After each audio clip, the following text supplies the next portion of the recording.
Hello Sagittarius, thank you for joining me for your year 2019 forecast for the Sun and the Ascendant. This year begins with three standout planetary influences amongst your solar returns. Now, this solar return provides a backdrop of energy for the whole of the year. And the first, of course, is that Jupiter, your ruling planet, is back with you for the first time for 12 years and will be in your sign through to the 2nd of December. This is terrific because it's going to give you a lot of extra drive. It's going to give you more self-confidence, more belief, especially to express your individual talents and flair. But equally, Mars, the planet of drive, of determination, and also of instant gratification, is in a very positive location as 2019 begins. It's in your sister fire sign of Aries, one of the two signs that it governs. This is going to help you to be really quite fun to be with at times. And you may think, well, hold on, Patrick, I'm always fun to be with. But you have had the rather draining influence of Neptune really oppressing your sign in recent years. And I think what Mars is going to do here is just fire you up and give you an extra slice of enthusiasm and physical vitality to take on the year's challenges. The last influence, which is so significant, is that Mercury, the planet of talk and thought, and also of communication, is in your sign. But it forges a brilliant angle to Uranus, also in the sign of Aries. Now, this points towards being more innovative in your approach. It doesn't mean that you have to follow the crowd to be a success. It means you should invest in your own unique talents. So individuality, flair, self-confidence and drive are big parts of what can help you to crystallise this year's potential. But then we do have other influences at play. And Venus, the planet of love and affection, is just locked away in a tender area as 2019 begins. And this can see you thinking quite profoundly about romantic relationships this year. You're wanting an extra level of sincerity, of meaning. It could be that someone from your past can come into your life, or an existing relationship may go through a period of scrutiny to decide whether it really is the one for you. But most importantly, each year at the turn of the year, the Sun, of course, is in the sign of Capricorn. And along with the Sun at the start of this year is obviously Saturn, which has been here for a year and 3 weeks, 2 weeks. And then we also have Pluto, the planet of change, of transformation. And these two players, Saturn and Pluto, are going to be hugely important to this year's prospects for you too. Not least that there is a solar eclipse on the 6th of January. So this is coming really early in the year. There wasn't a complete solar eclipse at all last year, but this one combines with Saturn. Now the significance of this is that this influence is going to provide an intense backdrop for the following 6 months. And along with the lunar eclipse, which occurs in your sister fire sign of Leo on the 21st of January, you're being asked to make the most of the joint influence between them. Now for you, Leo is very much about expansion. It's about being more adventurous, a bit more daring, whereas Saturn, which is the ruler of Capricorn, on top of the solar eclipse in Capricorn, is asking you to be, pardon me, is asking you to be really careful with your resources. So if you do find yourself tempted by some kind of new scheme, a new way of doing things, on the back of all the enthusiasm which is going to come into your situation this year, it's still going to be important to make sure that you do your research, you're being very diligent and thorough in your planning, that basically you do take a cautious first approach and don't get too caught up in the lunar eclipse encouragement to be a little more devil may care.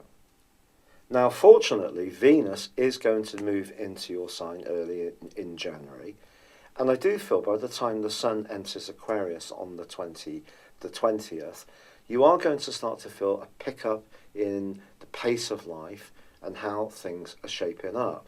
But of course, one of the big astrological news stories last year was the role of Uranus, which moved into the sign of Taurus, which for you is very much about work, health, fitness, diet, life organisation.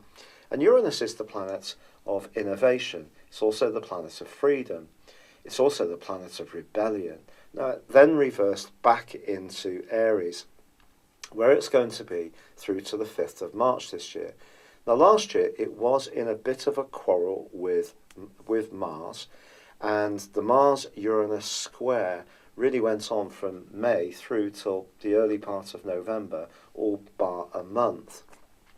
Now, for you, I feel that this created a sense of tension, and it may have been possible that you felt a little on edge, your nervous system was a little bit under par, exhaustion may have been an issue, you may have not felt completely in top form.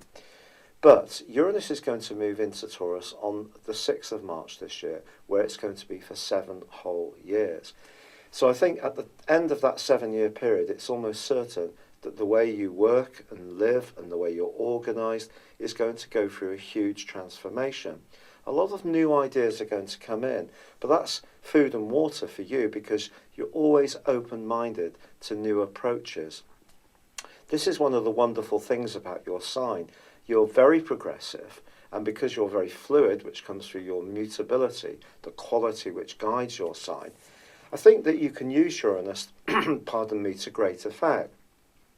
But Uranus is about surprises as well. So some of the urges you get to change some of those elements of your life, those more practical elements, may come in the blink of an eye sometimes. So you may be a little bit changeable at times this year in terms of your attitude to work in particular.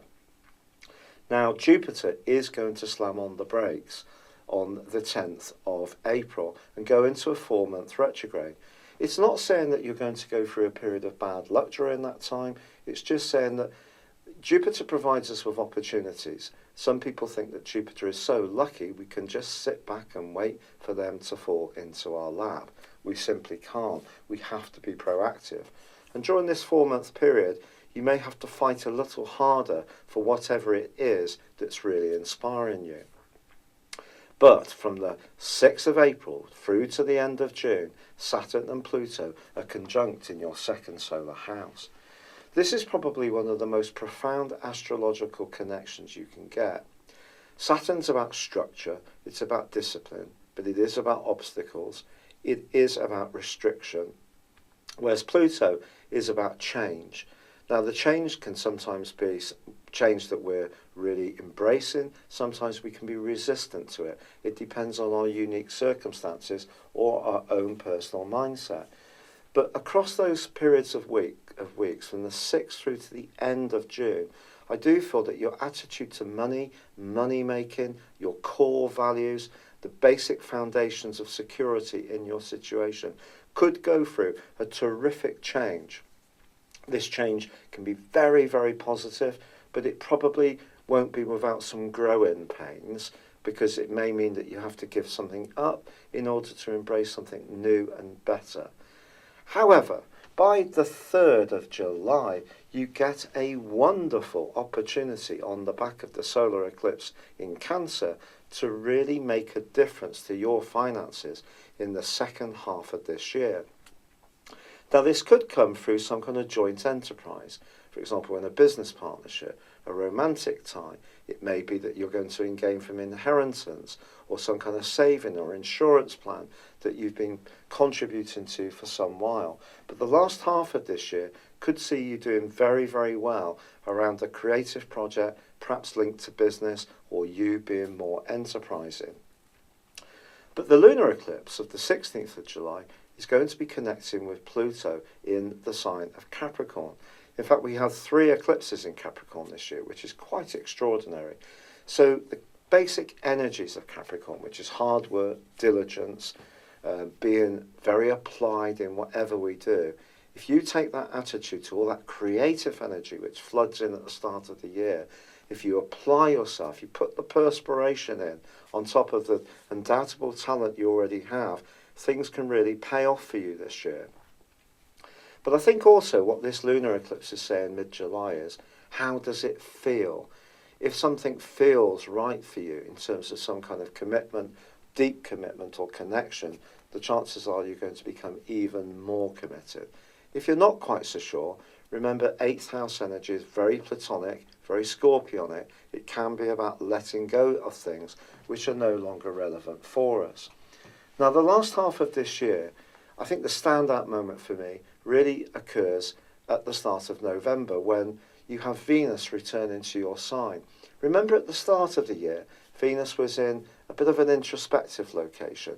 Venus soaring into your sign is going to see admiration and popularity come your way through November. But on the 3rd of December, Jupiter moves into your second solar house, into Capricorn. But this can see you start to benefit from all the hard work and application that you've been putting in earlier in the year. And it may see a manifestation in a material sense that you've really been working to for some while. To put the cap on what can be a sensational end to this year, there is an annular solar eclipse on the 26th of December.